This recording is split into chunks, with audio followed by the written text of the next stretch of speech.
वालेकुम। मैं हूं एडवोकेट मियां आबिद क़य्यूम और आप देख रहे हैं मेरा YouTube channel Mac and associate.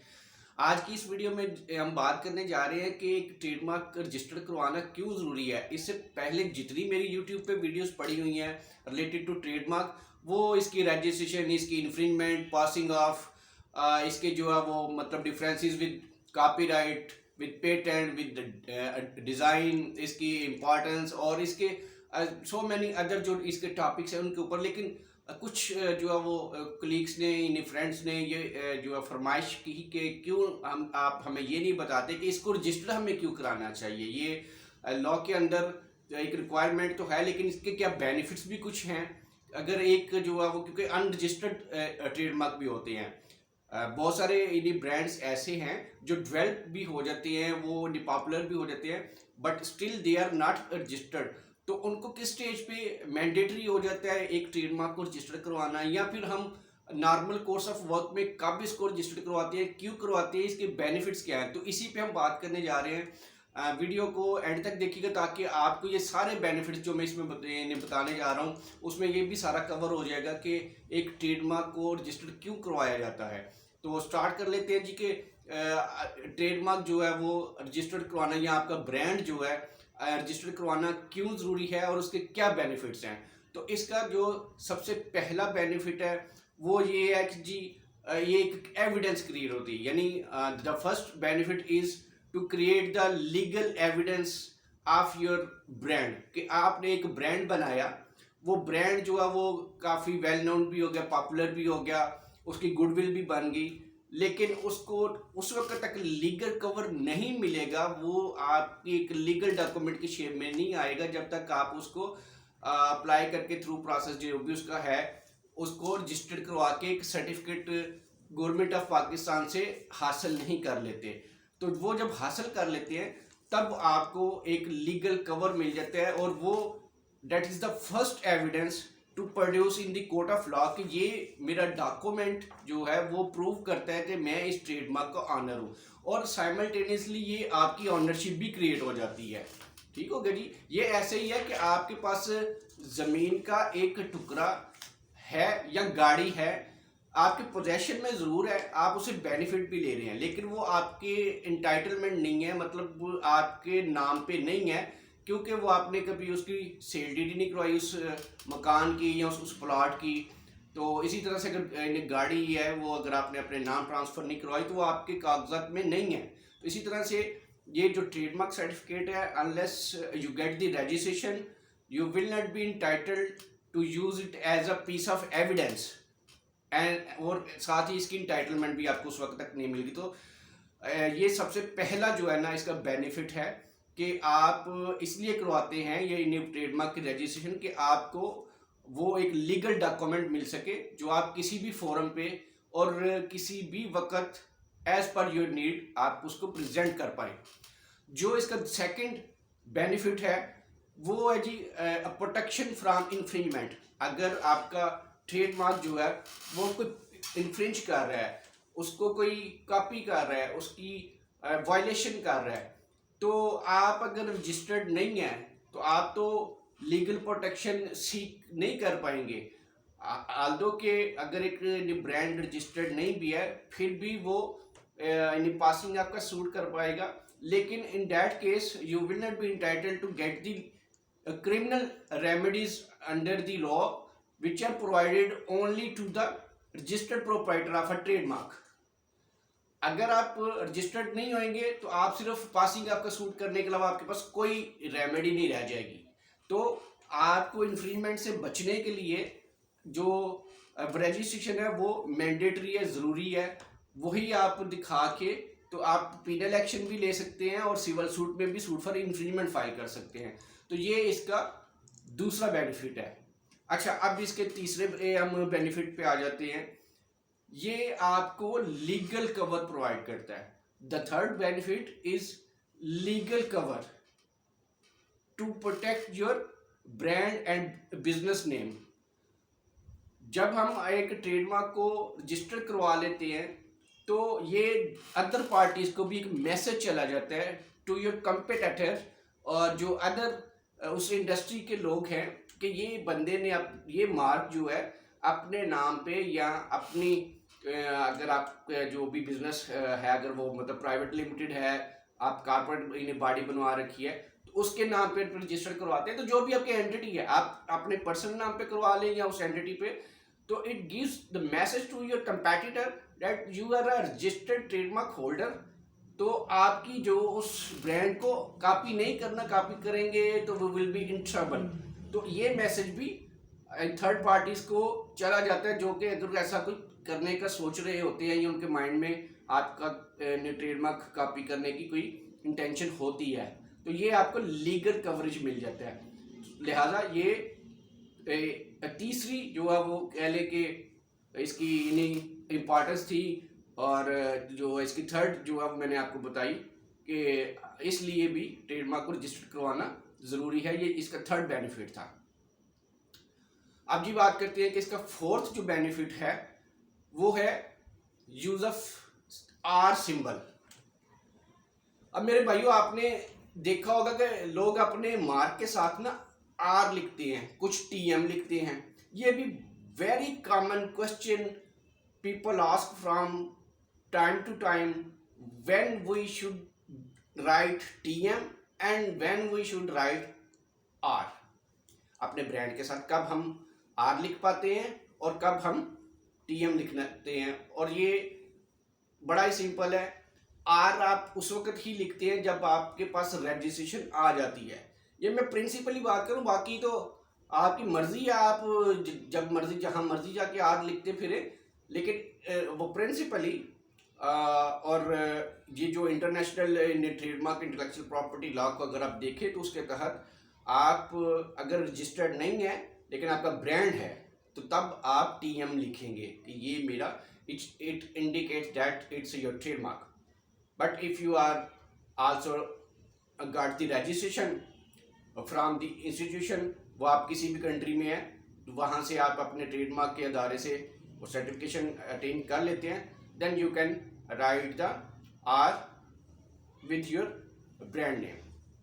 ये इसका फोर्थ आपको मैंने बेनिफिट बताया।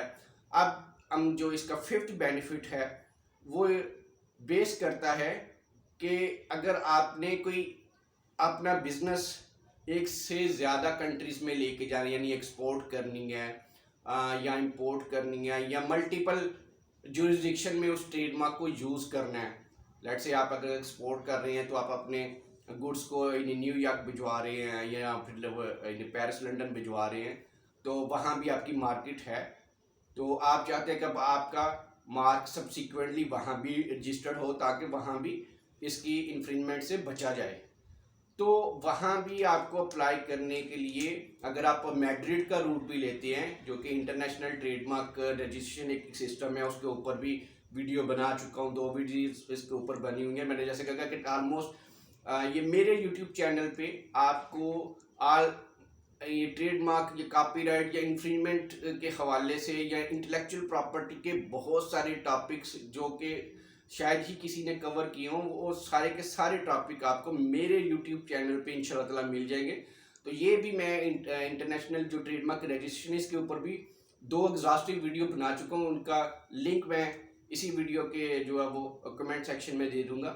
अच्छा, अब जो मैं बात कर रहा था कि आप फिर जब इंटरनेशनल वाला अगर रूट लेते हैं तो उसके लिए भी it is a prior requisite that you must be the applicant in Pakistan.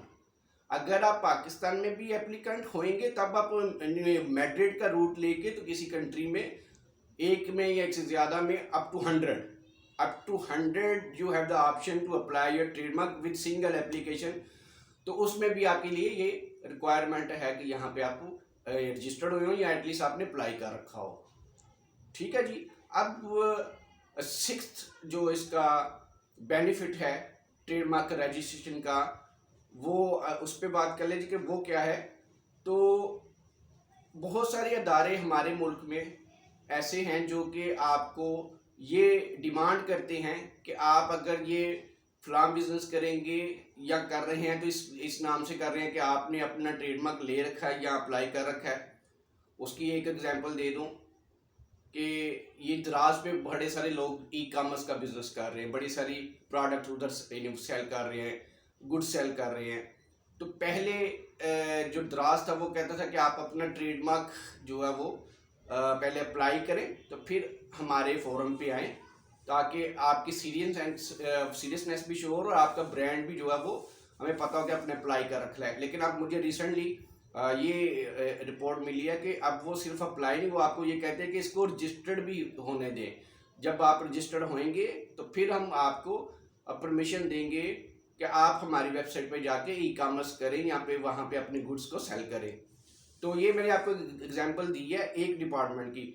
There are many other governmental forums के जहाँ पे वो आपसे रिक्वायर कर रहे हैं कि अगर आपने हमसे ये सर्टिफिकेशन लेनी है या हमसे ये वो बिजनेस या ये हम मतलब फलां हर अदारे की मुख्तलिफ रिक्वायरमेंट है, तो करवाना चाहते हैं तो पहले आप हमारे पास ट्रेडमार्क रजिस्ट्रेशन लेके आएँ, फिर हम आपको ये काम करने की परमिशन ग्रांट करेंगे। ठीक हो गया जी। तो अब ये इसका मैंने आपको 6th बेनिफिट जो अब बताया है। अच्छा, अब जो इसका 7th बेनिफिट है that is very crucial and important. वो कैसे? वो इस तरह से कि ये आपको ऑनरशिप प्रोवाइड करता है। ठीक हो गया जी। ये आपको जब ऑनरशिप प्रोवाइड कर देता है तो इसका मतलब कि ये एक ऐसी प्रॉपर्टी बन गई है कि जिसको आप सेल भी कर सकते हैं। तो ये जो 7th बेनिफिट है वो ये है कि you can sell your trademark और brand being the intellectual property. इसको आप इंटेलेक्चुअल प्रॉपर्टी हकूक़ दानिश के तौर पे सेल भी कर सकते हैं। आपका ब्रांड इतना स्टैब्लिश हो जाता है और आप उसको निक्विट करना चाहते हैं, उससे नहीं करना चाहते, कोई भी वजह है, तो आप इसको सेल कर सकते हैं टू एनी इंटरेस्टेड पार्टी। तो ये आपका 7वां बेनिफिट है ट्रेडमार्क रजिस्टर करवाने का, कि अगर आपने रजिस्टर करवा रखा होगा तो वो आपका बड़ा वैल्यूएबल एसेट होगा। अगर उसने इन गुडविल भी अटेन कर ली हुई है तो आप उसको इजीली सेल कर पाएंगे। अच्छा जी, अब जो इसका लास्ट बेनिफिट मैं आपको बताने जा रहा हूँ इन दिस वीडियो, वैसे तो ये टोटल 8th बेनिफिट मैंने इस वीडियो में आपको एक्सप्लेन कर रहा हूँ, लेकिन बेनिफिट तो इससे भी ज़्यादा हो सकते हैं, 10 है, 15 है, या फिर 20 तक भी हो सकते हैं। तो जितना आप डेप्थ में चलते जाएं आपको इसके, लेकिन मैं वो बता रहा हूँ जिसका आपको एवरीडे जो है वो किसी ना किसी तरह से आप उससे एडवांटेज ले रहे होंगे in out of these 8 benefits.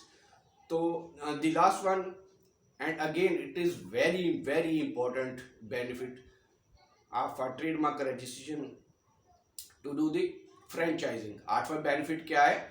Franchising. आप अपने बिजनेस की फ्रेंचाइजिंग करना चाहते हैं। अब फ्रेंचाइजिंग क्या है वो एक अलग से टॉपिक है, उसके ऊपर जो है वो एक अलग से वीडियो भी नहीं बनाई जा सकती, लेकिन यहाँ सिर्फ ये बताऊँ कि आपने अगर आपने वो ब्रांड को, अपने बिजनेस को एक से ज़्यादा लोकेशन में उसको स्प्रेड करना है, आप चाहते हैं जी कि ए भी यूज़ कर ले, बी भी यूज़ कर ले, सी भी यूज़ कर ले, लेकिन करे हमारी अंडर दी आवर परमिशन, जो कि ट्रेडमार्क रजिस्टर्ड ट्रेडमार्क ऑनर है वो ये चाहता है, और वो ये चाहता है कि जी कि ये यूज़ करने के बदले में मुझे उससे कुछ बेनिफिट भी आए, उनसे वो उन लोगों से कुछ पैसे भी आए। ठीक हो गया जी। तो आप उनके साथ फ्रेंचाइजिंग एग्रीमेंट में एंटर हो जाते हैं और कहते हैं जी कि ये मेरी इंटेलेक्चुअल प्रॉपर्टी है, ये मेरा ब्रांड रजिस्टर्ड है, इतने देर से रजिस्टर्ड है, इतनी गुडविल है, लिहाजा आप इसको यूज़ कर सकते हैं। जैसे कि ये जितने आपको अपनी कंट्री में चेन स्टोर नज़र आते हैं या चेन इंस्टीट्यूट जो आप नज़र आते हैं, वो नॉर्मली फ्रेंचाइजिंग के अंडर ग्रो कर रहे होते हैं और वो फ्रेंचाइजी के अंडर जो उनका बिजनेस हो रहा होता है। तो ये 8 बिजनेस से जो मैंने 8 बेनिफिट्स थे जो मैंने आपको इस वीडियो में एक्सप्लेन किए, और ये भी बताते हैं कि ये ट्रेडमार्क रजिस्ट्रेशन क्यों करवाई जाती है, उसके क्या बेनिफिट्स हैं और कब करवाना नेसेसरी हो जाता है। जैसे कि ये आपको मैंने एक पॉइंट बताया कि जब गवर्नमेंट के अदारे आपसे रिक्वायर करते हैं, इंक्लूडिंग गवर्नमेंट एंड वो प्राइवेट बॉडीज, वहाँ आपकी ये इसको रजिस्टर करवाना मैंडेटरी हो जाता है। तो होपफुली इस वीडियो से आपको ज़रूर जो है वो इसके बारे में नॉलेज हुआ होगा कि ट्रेडमार्क की रजिस्ट्रेशन करवाना क्यों बेनिफिशियल है। तो वीडियो को लाइक कीजिएगा, शेयर कीजिएगा। अगर कोई भी क्वेश्चन हो इससे मतलब या एनी अदर लीगल क्वेश्चन तो आप हमसे कमेंट सेक्शन में पूछ सकते हैं। अपना ख्याल रखिएगा, मिलते हैं अगली किसी नेक्स्ट वीडियो में। टेक केयर जी, अल्लाह हाफिज़, अस्सलाम वालेकुम।